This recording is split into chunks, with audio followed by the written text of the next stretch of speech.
Some of the challenges facing the Des Moines Public School students today are poverty. We have 75% of our students are on free or reduced lunch. And so a lot of our students don't come to school really mentally ready to learn. All of our students, and when we talk about demographics, our special education students, our ELL students, our most disadvantaged students are now at the table in their groups with a role and actively participating in the learning and learning at higher levels.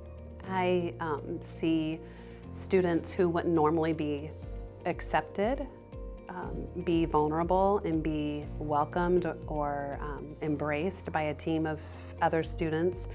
Just a real sense of empathy going on in classrooms. I don't feel students judging each other or not wanting to work with one another. It's a really beautiful thing to see. When you walk into a room and you cannot pick out the students who are ELL or special ed or even just total behavior problems, and you walk in and everybody's working and everybody's accountable and there's like that educational buzz going on in the room. And the students will tell us that they are more engaged. Sometimes they do prefer still to work individually, but they also acknowledge the need to be able to learn how to collaborate and problem solve with their peers.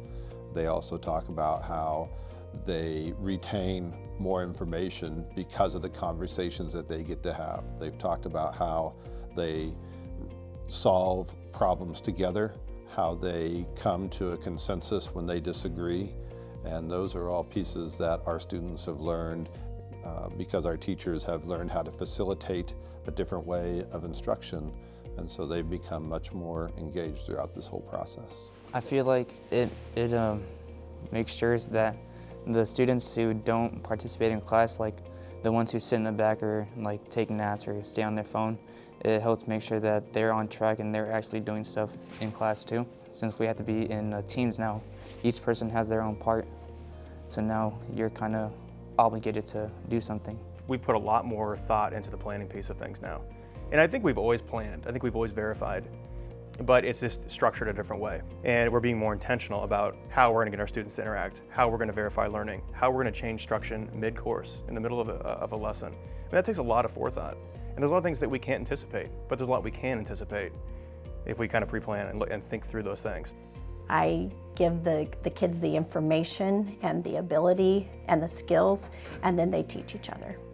Some changes that I've seen in my classroom are kids are looking to their resources or classmates before they're looking to me for help. It's kind of taking it off of me and they're coaching one another instead. And I see the students now, they go back and they refer to their texts. They refer to the passages instead of asking the teacher for help.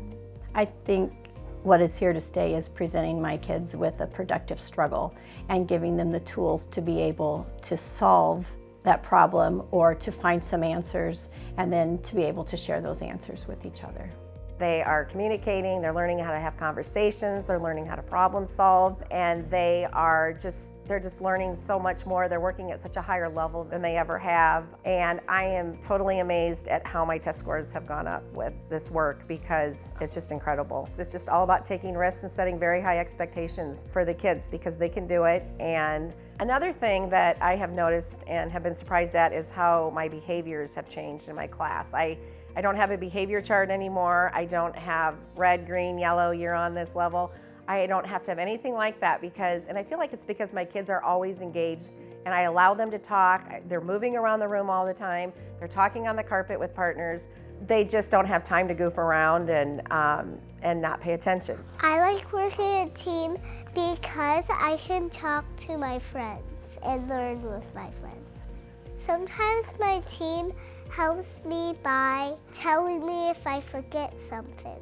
There was initially some hesitation on the part of my students because I was pulling back. I was not going to be a resource of right answers all the time. So there were little questions about, aren't you supposed to teach me here? Like, aren't you literally a teacher? And I'd say, well, I am, but that looks different now.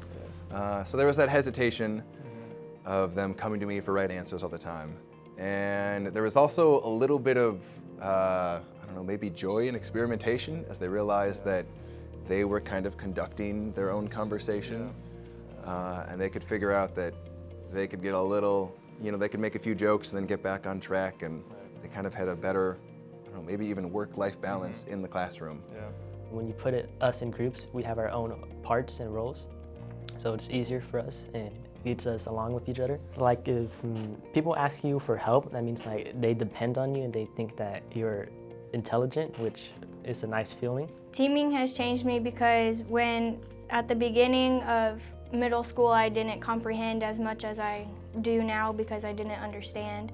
But as people have tried to help me and they have helped me, I have learned more about like different words and what they mean and stuff, and putting them together and just comprehending all together. And so when you engage kids' hearts first through the teaming process and you create that culture as the design of your classroom, it then allows students to engage in cognitively complex tasks, and that's where you begin to close academic gaps. So before you can close academic gaps, you gotta close the culture gaps. You gotta close the gaps that students feel when they walk into your building, and if they don't feel like they belong, if they don't feel like anybody cares about them, if they don't feel like they're gonna be spoken to and spoken with and cared about for and loved, that gap has to be closed first. And that's what this academic teaming has done for our students.